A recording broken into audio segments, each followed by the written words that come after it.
everyone out there. Night Guy back at you. And today's topic of discussion is shields.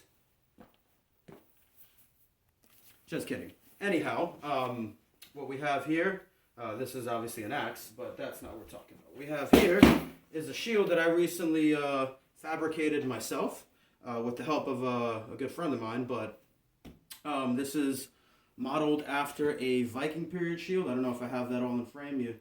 You got me there? Okay, you can see the whole thing. I tried to copy the concept. I definitely went a little overboard on the size, but I'm okay with that. I wanted to, specifically to go overboard on the size. It said some Viking shields were pretty large. I don't know if historically there was anything this big, but I know some of them got pretty big, depending on the usage, whether it was duels or training or, in the shield wall. I think this would be a really good shield wall shield. Either, put it straight down here and I could kind of almost hide behind it, or if I was carrying it in conjunction with the weapon and, pushing an enemy back, you see how I kind of brace the back just like that. You could, get the idea. We could definitely push the line and go back and forth. This shield offers me incredible protection. It's a little bit ridiculous to try to maneuver around, but if I was to come in and happen to hit you maybe with the edge here, you definitely wouldn't be having a good time. I'll show you the back. It's inaccurate because Viking shields were center grip shields, and I did put a center grip on it, but it's not really center gripped. I have arm straps. Due to the size and weight, I had to kind of sacrifice that just to be able to kind of maneuver it correctly. It's a very heavy shield. It's not something I'd recommend most people, anyone without training, trying to use. But I'm going to give it a whirl, see how it does. It's pretty thick. I don't know if you can see that there. Viking shields were not that thick often. As far as dimensions, if you look behind me, I have two other Viking replica, Viking-esque shields. I'm going to say this one is more historically correct looking. That's supposed to be the raven, big in Viking culture. But this one looked like it would be a little more correct as far as looks are concerned. It has kind of, they would use hide over the top, stretch it out, sew it in that way. Center boss on the shield, hand gripped. This one in particular, they got a little cheap and they did not make it a center grip. It is arm strapped as well. Probably meant more for reenactment. It is not plywood. Typically they would use plywood, a few layers. The shields are pretty thin.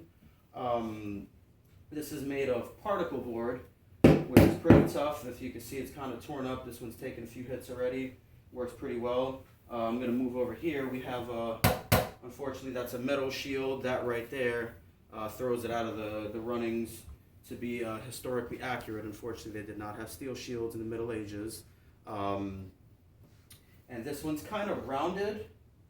It is hand center grip. It has a center boss. So you can get a lot of a good idea of what Viking combat would be like. Of course, we're not doing the real thing, but the way that shield maneuvers and operates and is held, it's given me an idea. But this is the main shield that we're going to be talking about today. I decided to make it nice and large. I couldn't really go with the center grip yet, but I am going to make another one that I'm going to try to go a little more accurate. But for right now, I think I did a decent job with the look. I substituted down here using that's a hub, a dust cover for a hub bearing from a trailer or a wheel. These are actually just exhaust straps that I fastened on there and screwed in. I didn't use any animal hide or leather to wrap it, but for weather protection, I decided to go with truck bed liner. That's what gives it this rough black. And on the outside here, that's definitely duct tape. Good old Gorilla Glue duct tape on the edges that I drilled in and sewed in with just some shoestring. So the materials are definitely not, anything that I would think they would have been using in Normandy in the Middle Ages, or, anywhere in any of the Northlands. in Europe. But the idea is similar, you know, the design is similar. So we're going to give this big bad boy a whirl out there. It's, like I said, it's not the lightest thing in the world. But once you get it on there, move my chainmail out of the way, really get my arm in there on those straps.